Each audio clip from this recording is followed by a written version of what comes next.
The advertisement promised a new life, but Amelia Vance knew she was bringing death with her.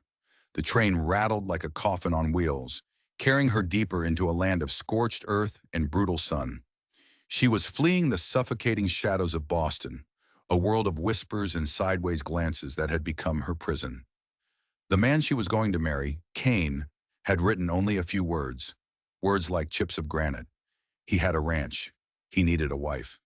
But as the miles stretched on, a familiar pain began to throb deep within her belly. It was an ache no doctor in the city could name or would name. It was the ghost of a mistake she thought she'd left 1,000 miles behind. She was traveling to marry a stranger, but the most terrifying stranger was the truth she carried inside her own body. A truth that was getting harder to hide with every jolt of the train. The final lurch of the engine felt less like an arrival and more like a verdict. Amelia pressed her face against the grimy glass. The town of Redemption Gap wasn't a town. It was a suggestion. A handful of weathered buildings clinging to the scorched earth as if in defiance of the sun's relentless assault. Dust the color of rust and regret coated everything. Within moments of stepping onto the platform, it coated her tongue. She clutched her single scuffed valise. Inside were the meager remnants of her former life.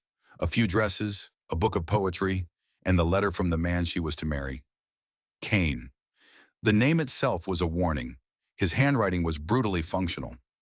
I have a ranch, 200 acres. Need a helpmate. I am a quiet man. Send a photograph. I will send the train fare. She had sent the photograph, a stiff portrait taken before the scandal, before her world collapsed. She had tried to look respectable. She had not smiled. Now, under the immense, indifferent blue of the Arizona sky, she wondered what he had seen in the face of that pale, haunted woman. A figure detached itself from the shadows of the station's overhang. He was taller than she had imagined, with a breadth of shoulder that spoke of a life of hard labor. His skin was the color of burnished copper, and his hair, black as a raven's wing, was tied back with a simple leather thong. But it was his eyes that seized her. They were a startling pale gray, the color of a winter storm, and they watched her with an unnerving stillness. He did not smile. He did not offer a greeting. He simply stood there, assessing her, as if he was looking right through her skin, right at the secret festering inside. Amelia Vance. His voice was a low rumble, like distant thunder. It held no welcome. Yes, she managed, her own voice a thin, reedy thing. Mr. Kane. He gave a single curt nod. The name's just Kane. He took the valise from her hand, his calloused fingers brushing hers. The touch was like a spark, impersonal, yet charged with a raw, untamed energy. He turned without another word and strode toward a battered buckboard wagon. Amelia followed, feeling like a ghost trailing in his wake. She was here to be his wife, but the look in his eyes told her something was terribly wrong. It wasn't a look of welcome. It was a look of recognition. The silence on the ride out of town was a physical presence. It pressed in on Amelia, magnifying the creak of the wagon wheels and the rhythmic plod of the horses' hooves. She had prepared speeches, polite inquiries about his land, his work. But the man beside her was a fortress of silence, his gaze fixed on the horizon, his jaw set in a line as unyielding as the distant mesas. She stole glances at him. His face was a map of a hard life, with lines etched around his eyes and a faint white scar that traced a path from his temple into his hairline. There was a profound loneliness about him, an isolation so complete it seemed to have become a part of his very skin. And in that, she felt a terrifying flicker of kinship. The ranch, when they finally reached it, was even more desolate than she had feared. A small, sturdy cabin of sun-baked adobe and dark timber stood in the center of a clearing, looking small and vulnerable against the vast, empty landscape. There were no trees to soften the view, no garden, no sign of a woman's touch. There was only the cabin, a barn, and the endless, aching expanse of rock and dust. Kane pulled the wagon to a halt. This is it. He carried her valise inside. The interior was Spartan and shockingly clean. A stone fireplace, a rough-hewn table with two chairs, a bed with a simple wool blanket, and a smaller cot on the opposite side. It was the home of a man who needed nothing. The cot is yours, he said, placing her valise beside it. He gestured toward a water pump outside. Water is from the well. It's good water. Amelia stood in the middle of the room, her fine dress a mockery of her surroundings. This was her new life. This silent man, this empty cabin, this crushing loneliness, the dull ache in her abdomen, her quiet companion, pulsed with a sudden, sharp intensity. She pressed a hand against it, a familiar gesture of secret shame. Kane noticed the movement. His stormy gray eyes flickered down to her hand, then back to her face. For a fleeting second she saw it again, that look of weary recognition, as if he already knew. "Supper is at sundown," he said, his voice flat. He turned and walked out, leaving her alone with the silence and the four walls that were now her world. As the door closed, Amelia sank onto the cot. She noticed a heavy wooden chest at the foot of his bed, bound with iron straps and securely locked. What secrets did this silent man keep locked away? That first night, the pain was a ravenous beast, gnawing at her insides. She curled into a tight ball on the cot, biting her lip to keep from crying out. The cabin was pitch black, but she could feel his presence across the room. She could hear the soft, even rhythm of his breathing. Then it stopped. The silence was absolute. She opened her eyes, peering into the oppressive darkness. She couldn't see him, but she felt it, a shift in the air. He was awake, and he was watching her. He didn't move, didn't speak. He just lay there, on his side of the room, his stillness a terrifying, all-seeing eye in the dark. The ghost she carried inside her was no longer her only secret. She was beginning to think this man, her husband, had a ghost of his own. The first week was an exercise in silence, a carefully choreographed dance of two people occupying the same small space while pretending the other didn't exist. Days fell into a rhythm dictated by the sun and the needs of the ranch. Kane rose before dawn, the scrape of his boots her only alarm clock. He would be gone for hours, a solitary figure in the vast landscape. Amelia, in turn, dedicated herself to the cabin, scrubbing and cleaning, her tasks in armor against the colossal mistakes she had made. Their interactions were limited to brusque necessities. "The flour is low. I'll go to town on Saturday." Meals were the most agonizing part of the day. They sat at the small table, the space between them a chasm of unspoken words. The only sounds were the scrape of forks against tin plates and the crackle of the fire. She noticed a strange ritual. He would never take a bite of the food she prepared until she had taken the first bite herself. Every single meal, he would watch her lift the fork to her lips, his gray eyes unblinking, and only then would he begin to eat. It wasn't caution, it was something else. A test. But for what? The thought sent a chill down her spine. Was he afraid she might poison him? Or was this some kind of silent judgment on her character? The ache inside her was a constant, unwelcome guest. Some days it was a dull, throbbing pressure. On others it was a sharp, stabbing pain that made her gasp. She hid it from him, turning away to press her fists into her abdomen. She feared the pain, but she feared him discovering it even more. It was her secret, her shame, the physical manifestation of her ruin. One afternoon, a sudden, violent cramp seized her as she was hauling a bucket of water from the well. The bucket slipped from her grasp, sloshing water over the thirsty ground. She doubled over, a strangled cry escaping her lips. He was there in an instant. She hadn't heard him approach. One moment she was alone, the next his shadow fell over her. He didn't speak. He simply took her by the elbow and guided her back into the cabin, his grip firm but not harsh. He sat her down on her cot, his expression unreadable. He looked at her for a long moment, his gray eyes seeming to see right through her carefully constructed facade. She braced herself for an accusation, a demand for the truth, for the disgust she had seen in her own father's eyes. He knelt before her, his gaze unwavering. His voice, when he finally spoke, was low and even, devoid of shock or judgment. It was the calmest, most terrifying thing she had ever heard. "The woman in Boston," he said. "She used a metal hook, didn't she?"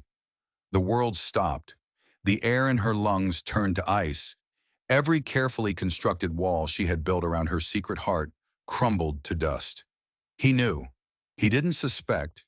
He didn't guess. He knew.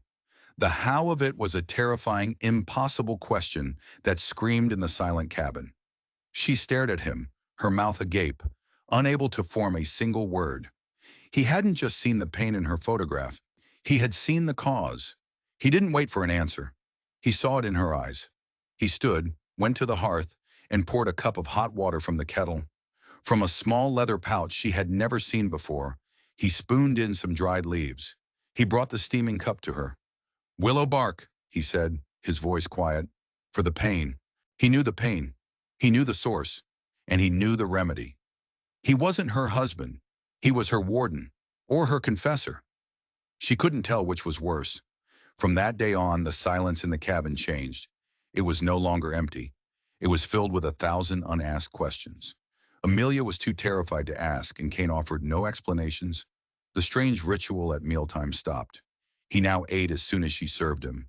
The silent test apparently concluded. His acts of quiet care continued, but they no longer felt like kindness. They felt like observation. He started leaving a full bucket of water inside the door each morning. When he returned from town on Saturday, among the flour and beans was a small, cloth-wrapped package. It wasn't candy. It was a pungent, dark salve. He placed it on the table without a word. For what, he didn't say. She knew. It was for her. He was treating her, but his knowledge was a mystery that haunted her every waking moment. She found herself watching him, searching for a clue, a crack in his granite facade.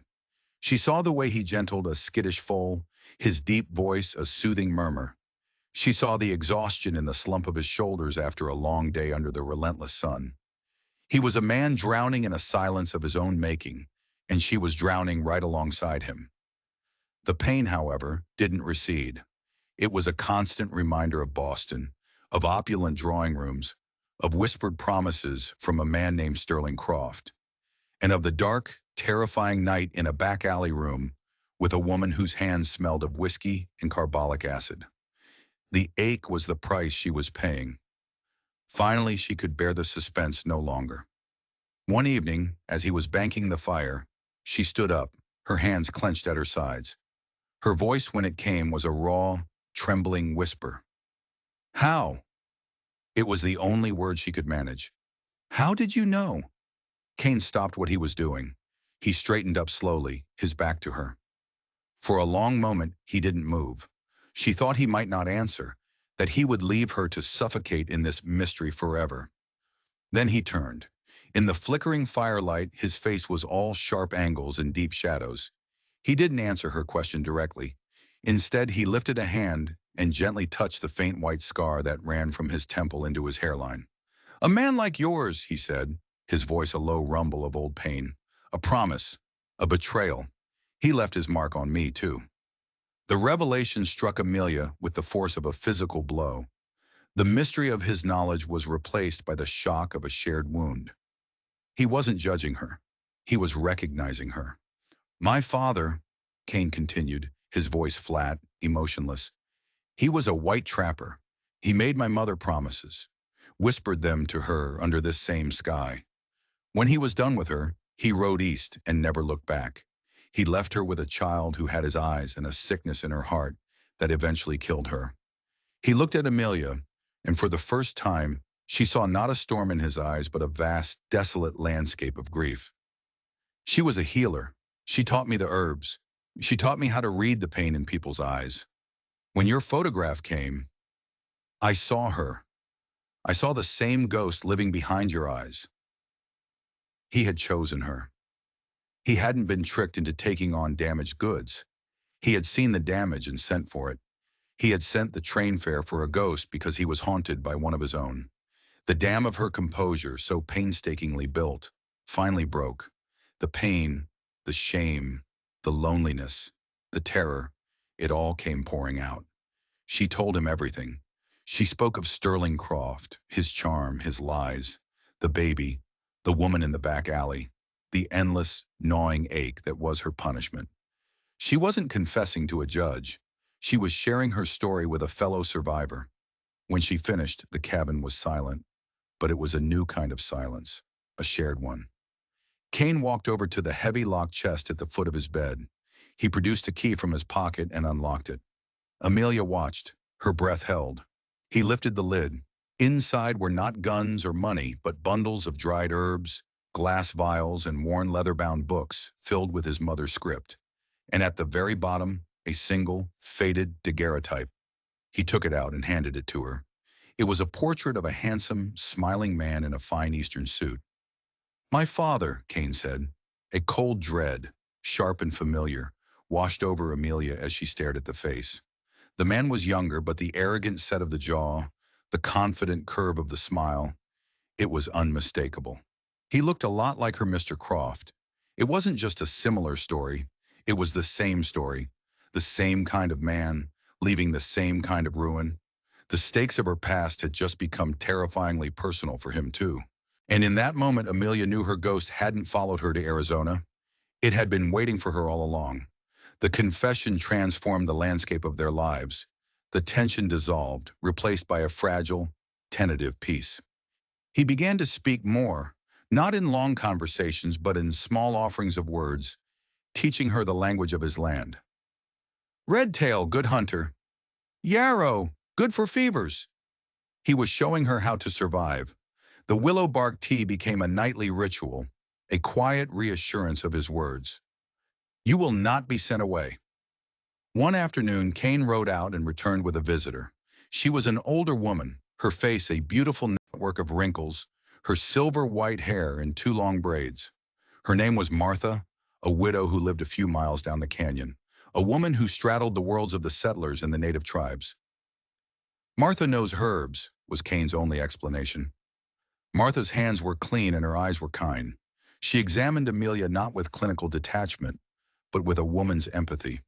"The body remembers its hurts," Martha said, patting Amelia's hand.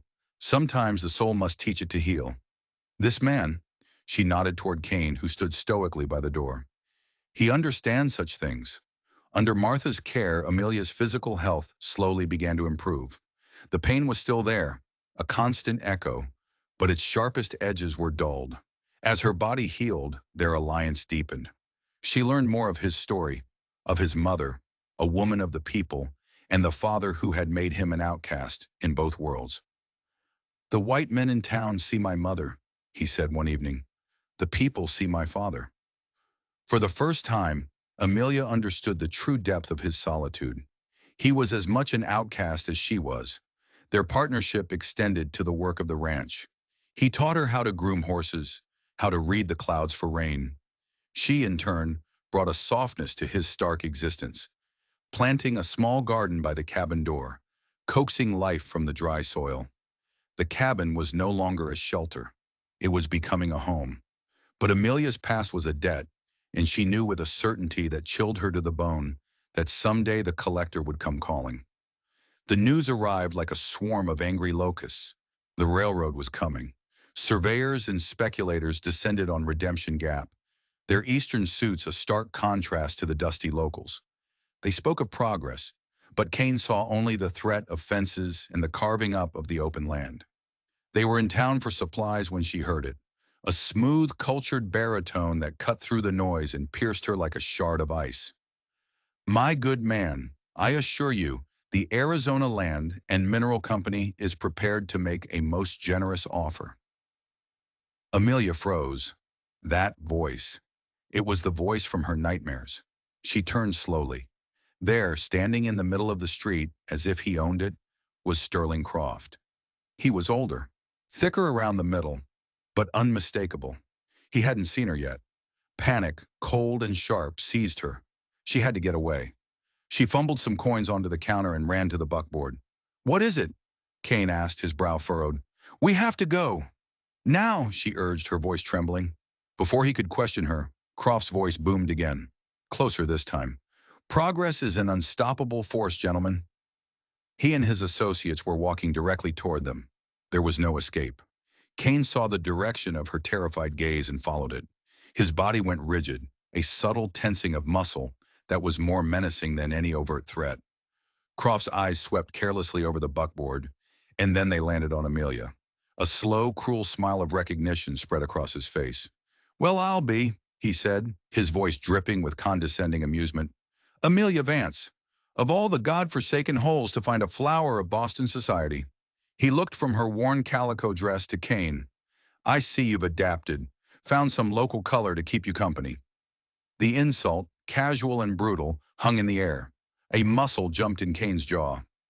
Leave us alone, Sterling, Amelia whispered. Croft chuckled. Oh, I have no intention of bothering you, my dear. I'm a busy man. It's just amusing to see how far you've fallen. Tell me, he leaned in, his voice dropping to a conspiratorial sneer. Do you still suffer from those delicate complaints of yours? Humiliation, hot and searing, washed over her. Her past hadn't just returned. It had marched into her sanctuary, threatening to burn down the fragile life she had built. She looked from Croft's smug face to the cold, calculated fury gathering in Kane's storm-gray eyes. This wasn't a random encounter, and Kane's stillness wasn't just anger. It was something else. It was the stillness of a hunter who has just seen his prey walk directly into a trap. The ride back to the ranch was a long, suffocating silence. Amelia replayed Croft's mocking words, the casual cruelty. Beside her, Kane was a statue carved from granite and rage. When they reached the cabin, he brought the horses to a halt, but made no move to get down. He turned to her, his voice low and taut. That was the man. It wasn't a question. Yes, he is the reason for your pain. Yes, she whispered. Kane stared at the distant mesas. Men like him believe the world is theirs to take. They believe people are theirs to use and discard. He finally looked at her, his eyes blazing with a fire she had never seen. This is my land. You are under my roof. He will not bring his poison here. His declaration, fierce and possessive, sent a shiver through her. It wasn't the threatening ownership of a man like Croft, but the raw, protective instinct of a man defending his territory. And she was part of that territory now.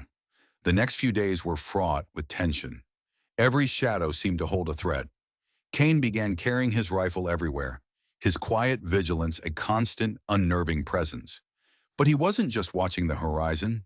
He was preparing, mending harnesses, checking fences, moving with a grim, purposeful energy. He was getting ready for a war. One morning, Amelia saw him at the edge of the property, talking to a rider from one of the native tribes. The conversation was brief, conducted in a language she didn't understand. When the rider left, Kane turned back to the cabin, his face set. He wasn't just waiting for Croft to come, he was inviting him. The confrontation came, as Amelia knew it would. Croft didn't come alone. He rode up one afternoon with his two associates and the town sheriff, a paunchy, sweating man named Blevins. Kane met them in the yard, standing before the cabin door as if he were an extension of the earth itself. Amelia watched from the window, her heart a frantic drum. Kane, is it? Croft called out, his tone offensively familiar. I'm Sterling Croft. I'm here to make you a generous offer for this worthless piece of rock. It is not for sale, Kane said, his voice flat and final. Croft smiled, a predator's smile. Everything is for sale. Perhaps you don't understand. Your deed to this land is questionable. A man of your heritage often finds legal matters complicated. It would be much simpler for you to take my money and move on. I am not moving on. Croft's smile vanished. I see. Perhaps there's another matter. The woman, Amelia. He swung down from his horse. Sheriff, I have reason to believe this man is holding a respectable Boston lady against her will. He pulled a document from his coat pocket. I have here a court-ordered paper, signed by a reputable doctor in Boston, declaring Miss Vance mentally unstable and placing her under my protection. I am her former fiancé, he lied smoothly. I've come to take her back to civilization, where she can receive the proper care. Amelia, come out. You don't have to be afraid of this savage any longer. The word hung in the air, a deliberate, venomous dart. At that moment, the cabin door opened. Amelia stepped out, her face pale but her back ramrod straight. She had been hiding for too long. She walked to Kane's side, a united front. I am here of my own free will, Sterling, she said, her voice clear and steady. This is my home. Croft's face contorted with rage. His carefully constructed narrative was crumbling. You see, Sheriff, she's delirious. After all I did for you, I saved you from ruin, and this is how you repay me. By shacking up with a half-breed in the middle of nowhere, you ungrateful little slattern. The ugly words, the truth of his contempt, were finally out in the open. But instead of withering, Amelia felt a strange liberation. You saved no one, she said, her voice ringing with newfound strength. You used me. You abandoned me. You paid to have a part of me carved out and thrown away like garbage. And you left me to bleed. The pain you caused is not in my mind, Sterling. It is in my body. It is a scar you left, but I will not carry your shame. Not anymore. Croft, incandescent with fury, lunged for her. You little liar! He never reached her. In a movement so fast it was a blur, Kane stepped between them. He didn't draw his rifle. He simply caught Croft's arm in a grip of iron, stopping him dead. You will not touch her, Kane said, his voice a low, lethal whisper. You will get on your horse. You will leave my land. His voice dropped even lower, a sound of pure menace. And if you ever speak her name again, the railroad will have to find a new path, because this canyon will be your grave. The raw, primal threat finally broke through Croft's arrogance. He saw something in Kane's eyes that his money could not protect him from. He wrenched his arm free, stumbling back. But as he turned, he froze. From the rocks surrounding the ranch, figures began to emerge. Silent, watchful men. The rider Kane had spoken to, and a dozen more from the tribe. And with them was Martha, the herbalist. They formed a loose, impassable circle around Croft and his men. The trap was sprung. Sheriff Blevins looked from the armed men on the rocks to Kane's cold, merciless face, and his sweat turned to ice. He was a long way from the safety of his office. Martha stepped forward, her ancient eyes fixed on Sterling Croft. She didn't look at him with anger, but with a weary generational sadness. We remember men like you, she said, her voice quiet but carrying in the still air. You come to this land and see only what you can take. You leave your poison in the earth and in our women. She glanced at Kane, then back at Croft. The desert has a long memory. So do we. Croft was surrounded. His money, his influence, his signed piece of paper from a doctor 1,000 miles away. It all meant nothing here. The sheriff, a man who understood survival above all else, saw the tide turn. He took the commitment papers from Croft's hand and with a slow, deliberate motion, tore them into pieces, letting the wind carry them away. This is Kane's land, Blevins declared, his voice shaky but firm. And this is our justice. The justice wasn't a gunshot. It was something more fitting for the desert. The tribesmen didn't lay a hand on Croft, but they quietly and efficiently disarmed him and his associates. They took his fine black stallion. They took his water canteen. They took his expensive tailored suit, leaving him in his ridiculous Eastern undergarments. Kane walked up to him, his face unreadable. He pointed a single, steady finger toward the vast, empty horizon. Boston is that way, he said. Start walking. Croft stared, his face a mask of hate and humiliated disbelief. There was nothing but miles of rock and sun in that direction. It was a death sentence. He turned, a final, desperate appeal in his eyes, but he found no mercy. Not in Kane's face, not in Martha's, not in the eyes of the silent men who now held their lives in their hands. They left him. They left all three of them to the mercy of the brutal sun they had so carelessly tried to conquer. Amelia stood in the sudden, ringing silence, her body trembling with the aftermath. She looked at Kane, the man who had stood with her, for her. He was watching the dust settle on the trail, his posture still rigid. When he finally turned to her, the fury in his eyes had softened into something else, something deep and unreadable. He had not only defended his home, he had defended her honor. He had not just faced her ghost, he had given it a grave. The chasm between them, once a vast expanse of silence and sorrow, was finally irrevocably bridged. The departure of Sterling Croft did not bring celebration, only a quiet, profound relief.